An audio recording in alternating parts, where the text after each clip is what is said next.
আমাৰ এই নৱগ্ৰহ মন্দিৰনো কি?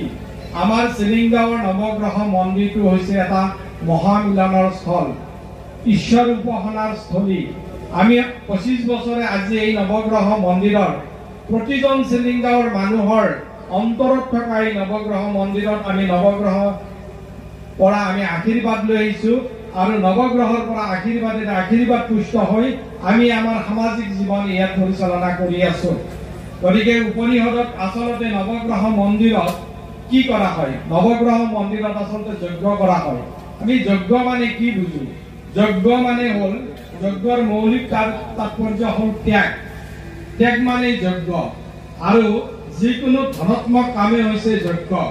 আৰু উপনিষদত কোৱা হৈছে যে মানৱ জীৱনক যজ্ঞ ৰূপে বৰ্ণনা কৰিছে, আৰু সঁচাকৈয়ে মানুহৰ জীৱনটো এটা যজ্ঞ স্বৰূপ। এই যে আপোনালোকৰ ইয়াত যিসকল আই মাতৃ আজি ইয়াত বহি আছে, মই আপোনালোকক ক'ব বিচাৰো যে আপোনালোকৰ জীৱনটোৱে এটা যজ্ঞৰ নিচিনা।